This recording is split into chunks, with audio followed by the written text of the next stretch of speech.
Test 1, Exam Practice. Listening, Section 1. You will hear a telephone conversation between a woman and a man who works for a holiday company about a holiday she would like to go on. First, you have some time to look at questions 1 to 6.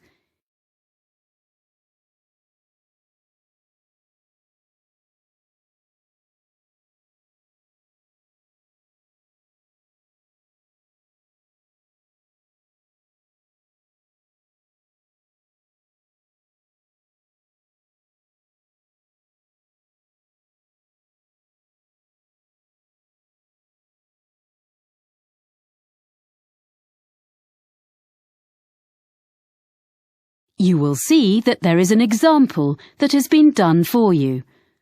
On this occasion only, the conversation relating to this will be played first. Holidays for you. Sean speaking. Can I help you? Oh, hi. I've been looking at your website. I'm interested in a cycling holiday in Austria in April. We have 2 trips in April. One lasts 14 days and the other 10 days.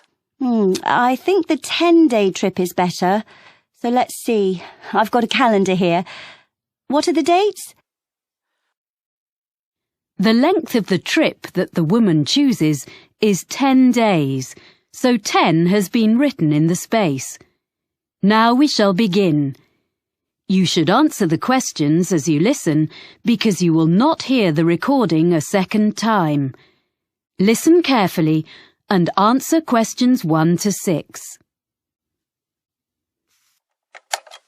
Holidays for you. Sean speaking. Can I help you? Oh, hi.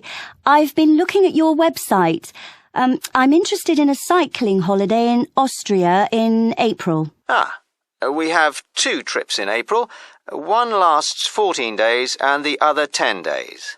I think the 10-day trip is better. So let's see. I've got a calendar here. What are the dates? Well, that trip is in the middle of the month. It starts on the 17th of April and it finishes on the 27th. That suits me. I can't leave work before the 10th of April.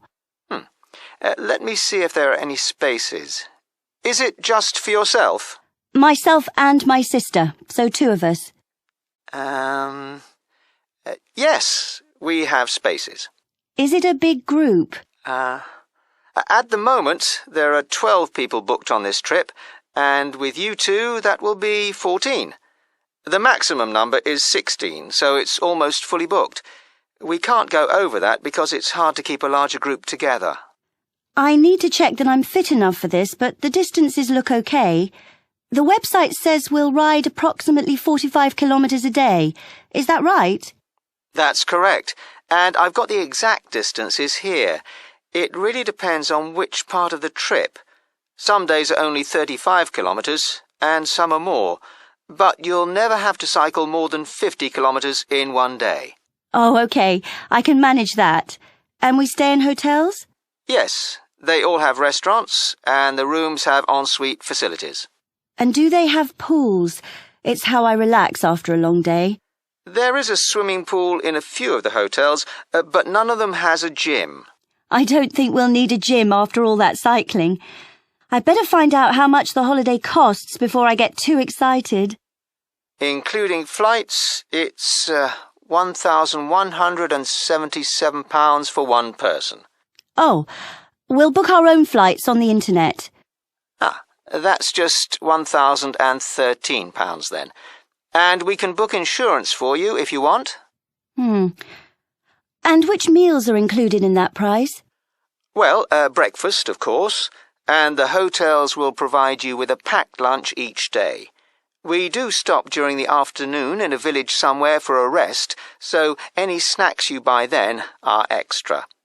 Then dinner will be in the hotel every evening, and that's included in the price of the holiday. Before you hear the rest of the conversation, you have some time to look at questions 7 to 10.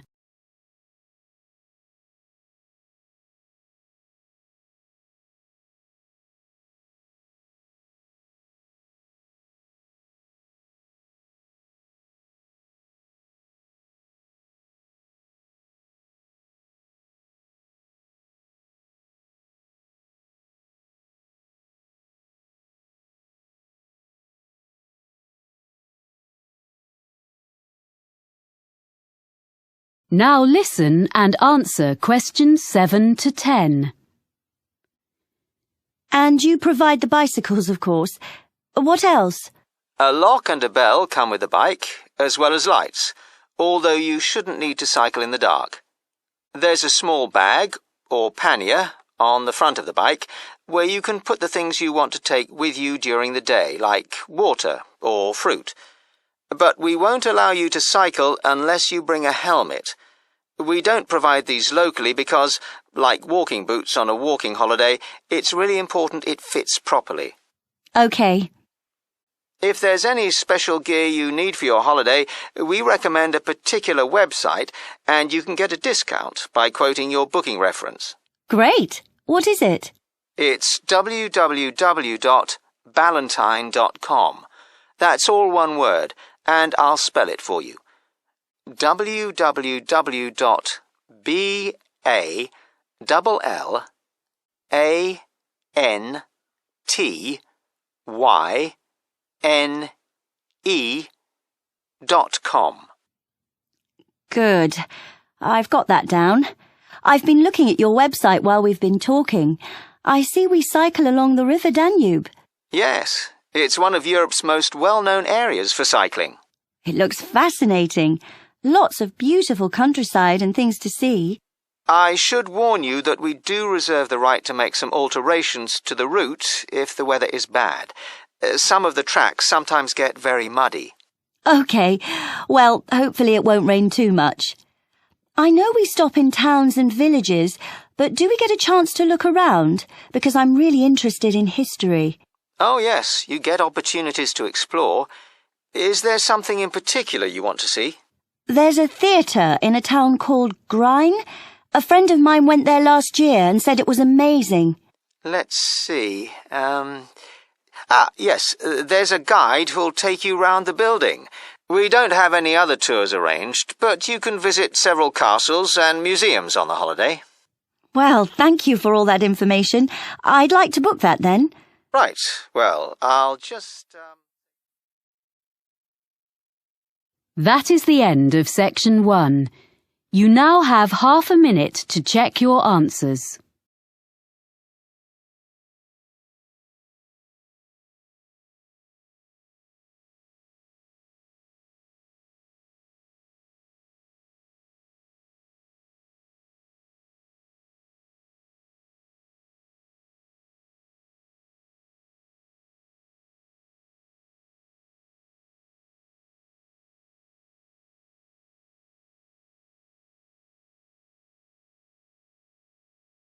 Test 1, Exam Practice, Listening, Section 2. You will hear someone talking on the radio about food and restaurants in the local area. First, you have some time to look at questions 11 to 14.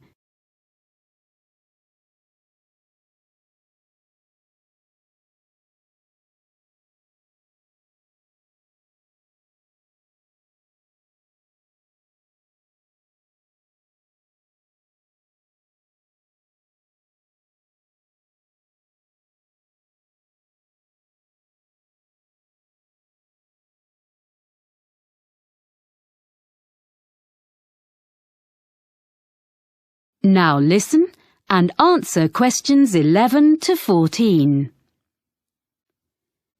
And now we have our Know Your Town section, where we look at what's on offer in our area. Today, John Munro is going to tell us about local food and eating out. John.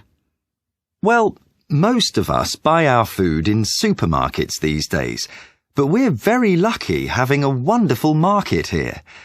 It was originally on the piece of land in front of the cathedral, but at the beginning of the 20th century, it was moved to a site by the river. When the new shopping centre was built in the 1960s, it found a home beneath the multi-storey car park, where it still is, but there are plans to move it back to its previous home by the river. The market is now open 6 days a week. On Tuesday to Saturday, you can buy fresh fruit and vegetables, meat and cheese from the area, as well as a whole range of imported produce. But if you come on a Sunday, you'll find a different market, where craftspeople sell what they have made, things like bags, cards, clothes. During the week, there are a few stalls selling more everyday utensils like saucepans and cleaning products alongside the fruit and vegetables, as well as one new stall selling antique furniture, which is proving to be very popular. People often ask what our local dish is. As we're by the sea, they expect it to be some kind of fish recipe. Our fish is good, of course, but there isn't one particular dish that stands out. What we do have is an apple cake that isn't really made anywhere else. There's a new cafe in the high street, Barton's, which bakes them fresh every morning and serves them with delicious homemade ice cream in a choice of flavours. Now, the harbour is obviously the place to buy fresh fish. Every morning there's a stall where local fishermen sell a selection of the day's catch before the rest goes to London or abroad. They've been doing that for as long as anyone can remember, of course, but the harbour itself looks very different from a few years ago. Most of the restaurants used to be at the far end, but that part was redeveloped and the restaurants had to relocate to the other end. Many of them are simply the old ones in new premises, but a couple of new ones have opened recently, so there's a good range now, both in the harbour and the town itself. I'm now going to give you my top 6 places to eat in different parts of the town. Before you hear the rest of the talk, you have some time to look at questions 15 to 20.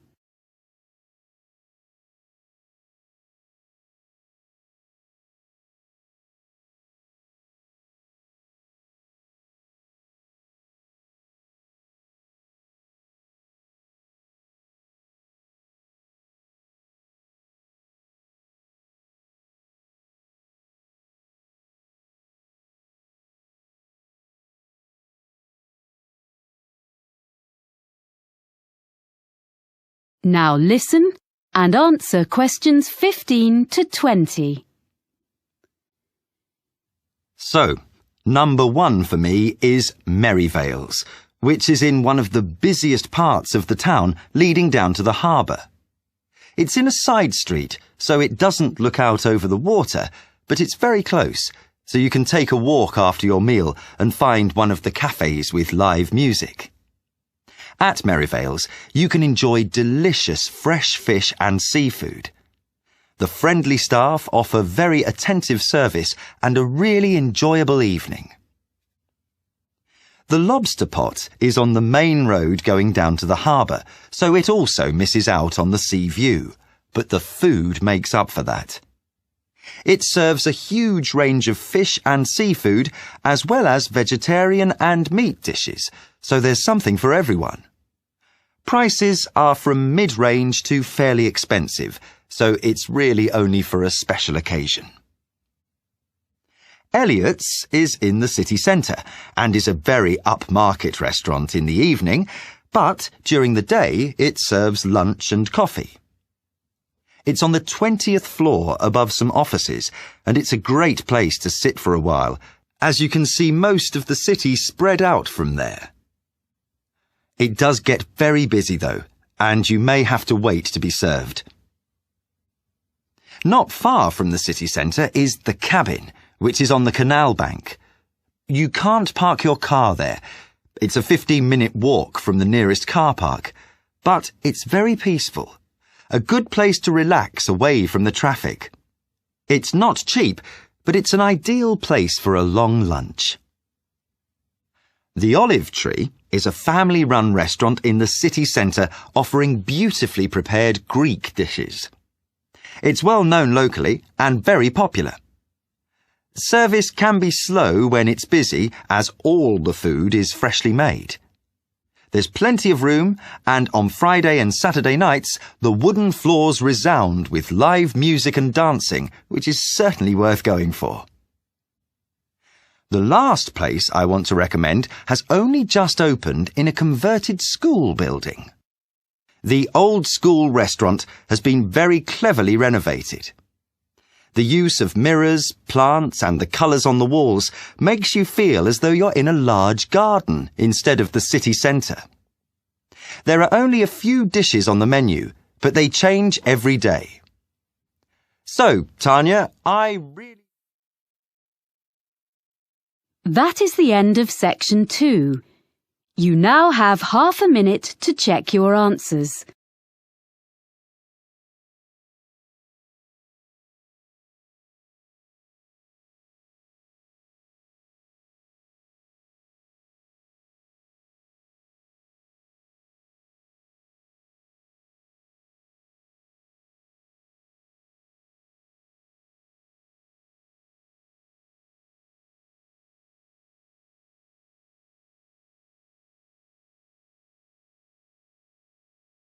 Test 1. Exam practice. Listening, section 3.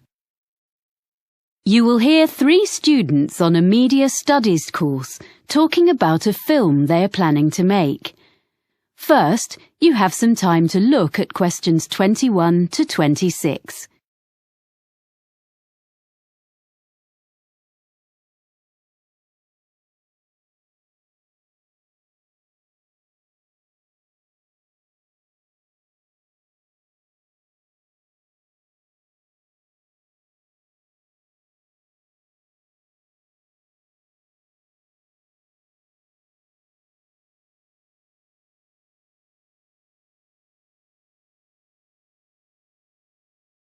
Now listen carefully and answer questions 21 to 26. Hi, Mike. Hi, Razor. This is Helen. Hello. We're really pleased you've agreed to join us on this film project. Yes, your experience is going to be so useful. Well, I hope so. It's the technical side I know best. Lighting, sound and stuff. But you think the script is okay? Yes, I think it's great. Have you decided where you're going to shoot? Well, there's the watermill scene at the end, and we've thought about some locations in town we can use. They're behind the shopping mall and on a couple of residential streets, and in an empty shop on campus. It means we don't have to worry about getting permission from a shop owner. So, do you think we should go to all the locations with you? It would be a good idea. We need to talk about the levels of background noise, so we know they're all going to be reasonable places to film. But the sounds of traffic will make it more natural. I think Razor means things like aeroplanes, trains and so on, that would mean we have to stop filming. Exactly. And also, I'll make notes for myself about what lighting I'm going to need. I think the university department has a good range of equipment, but I'll need to make a list for each location for my own reference. Anyway, once we've had a look round, you can do the roadworks check. What do you mean? You need to find out about building work or road works, because you could start filming one day and come back in the morning to find one of the roads has been dug up. The local council have to be informed about things like that, so you can find out from them. Okay. Then I think we need to work from the script and put together a list of all the scenes and decide which ones we're going to film when. We need to prepare the shooting schedule day by day. You're right. Then, when you know how long filming is going to last, you can tell everyone when they're needed. Okay, so as soon as we can, we'll audition, and then when we contact people to offer them parts, we can send the exact dates and make really sure they're free.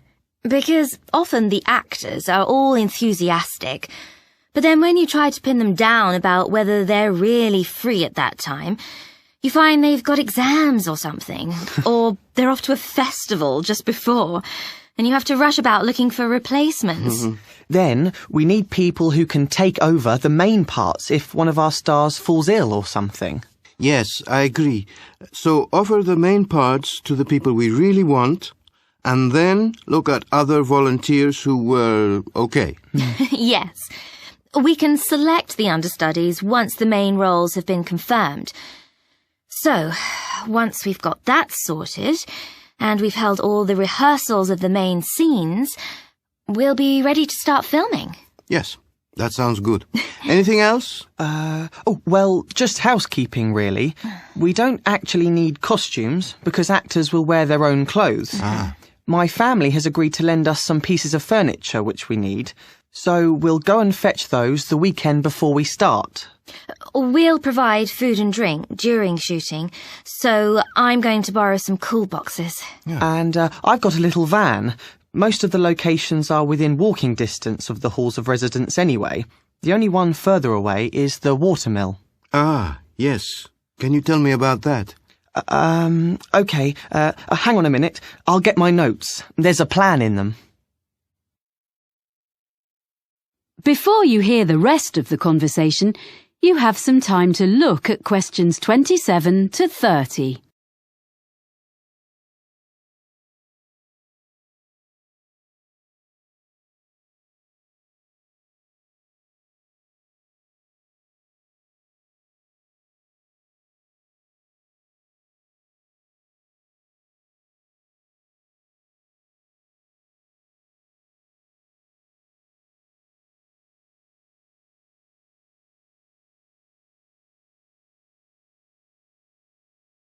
Now listen and answer questions 27 to 30.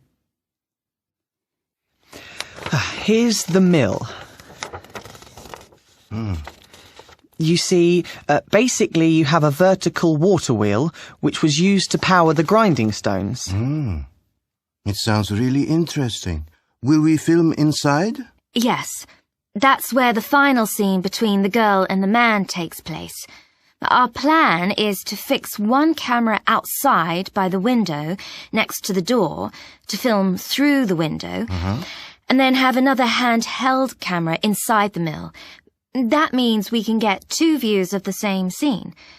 We were going to do something using a mirror, but we decided that would be too complicated.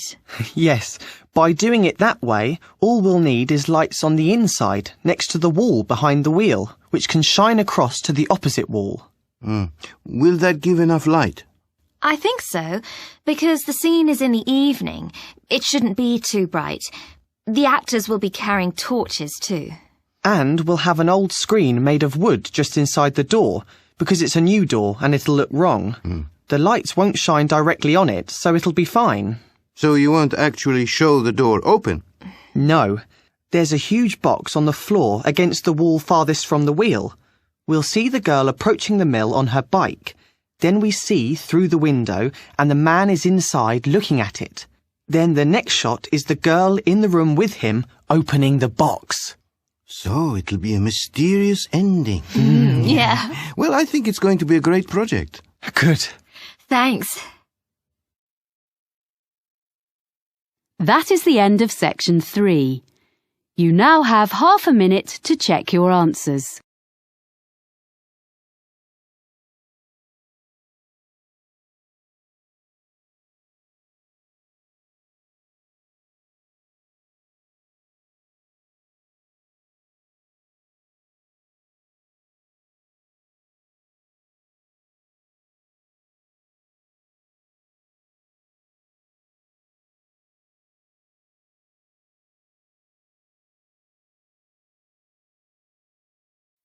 Test 1. Exam practice. Listening, section 4. You will hear part of a lecture about exotic pests given as the introduction to a course on ecology and environment. First, you have some time to look at questions 31 to 40.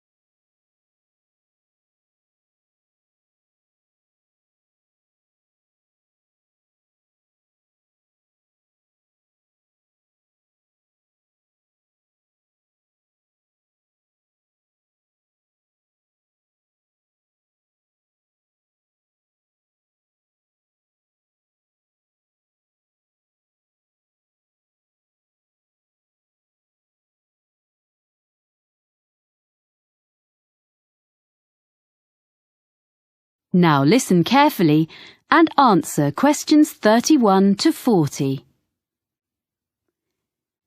Good afternoon. I want this afternoon, as an introduction to our ecology module, to offer examples of exotic pests, non-native animals or plants which are, or may be, causing problems, which might prove a fruitful topic for seminar papers later in the term. People and products are crisscrossing the world as never before. And on these new global highways, plants and animals are travelling too. Exotic plants and animals are turning up in Antarctica and on the most remote islands on Earth. For example, the Australian red-backed spider. It's made its way to countries fairly near home, such as New Zealand and Japan, as some of you may know. Well, it's also been found on Tristan da Cunha, which is a remote island thousands of miles from anywhere, way out in the middle of the Atlantic. Now, another famous animal invader in the other direction, so to speak, from England to Australia in the southern hemisphere, is the rabbit. This was in 1830, and it might seem less of a threat, but it became an extraordinarily destructive pest. The fact that rabbits increased so rapidly is perhaps more understandable when we remind ourselves that they had originally been introduced to England from continental Europe 8 centuries earlier. This was because they were regarded as a luxury food source, and in spite of having warm fur, they probably originated on the hot, dry plains of Spain, which of course explains why they thrive in the climate of Australia. A much less cuddly example of a pest introduced to Australia, this time from America, is fire ants. These are increasing and spreading very fast. Their huge nests can now be found in gardens in the city of Brisbane, and they are costing the Australian government a great deal of money in control measures. These were an accidental introduction, rather than a deliberate one, brought to Australia, probably in horticultural imports or in mud on second-hand machinery. As a biologist and conservationist, I have become increasingly concerned about these matters. Exotic invasions are irreversible and deserve to be taken more seriously, even when they aren't particularly damaging. For example, something that is not necessarily a major disaster compared to other ecological experiments. In 1975, an Australian species of earthworm was deliberately introduced to the Northern Hemisphere, in Scotland, because they were bigger than the natives. The aim was that they would be more effective than native species, but in fact they don't do more for the soil condition than the smaller locals, which they displace. Although they don't do a lot of harm, as far as we know up to now, this will probably prove to have been a mistake. A much more serious case, also in Scotland, as well as other countries, along with the latest victim, Iceland, is the New Zealand flatworm. This is a most unwelcome newcomer in these regions of northwest Europe. Basically, this flatworm came into these countries by accident. It's now been realised that it was actually carried in the plant pots containing exotic ornamental shrubs and so on, and as it eats local earthworms and doesn't benefit the local ecology in any way, it is a real pest. Next, there's a further instance, this time in the water, and it's come from Japan. It's a delicious but very fast-spreading seaweed, and is one of many exotic species, large and small, in the seas covering the rocks around Australia. Unfortunately, it is replacing indigenous seaweeds and permanently altering the ecosystem. However, to look at the situation from a business point of view, it is now being harvested and exported, dried, back to Japan, its original home, where it's particularly popular. So, sometimes we may find accidental benefits from apparently harmful arrivals. Well, you could say that world ecology is now going the same way as popular culture. Global music and fashions, food and drinks are taking over from local ones in every land. And in ecosystems, we find vigorous exotic invaders overwhelming native species and natural habitats. But can we find any examples of invaders which appear to be a problem and then find that in fact they may not be such a big issue after all? We might take as an example a native of Australia, the budgerigar, the most common pet parrot in the world, of course. Because there have been many escapes over the years, it is now to be found flying about in feral flocks where the climate suits it. So, these flocks of budgerigars have been getting very numerous in the southeast of the United States, particularly in residential areas. People have been getting quite worried about this, but it has been observed that the size of the flocks has diminished somewhat recently. The fact that they are smaller is thought to be due to the fact that new competitors for their habitat have arrived from other places. That's the last example for now. What I'd like you to consider is this. Is the planet Earth moving towards a one-world ecosystem? How far would it be a wholly bad development? That is the end of section 4. You now have half a minute to check your answers.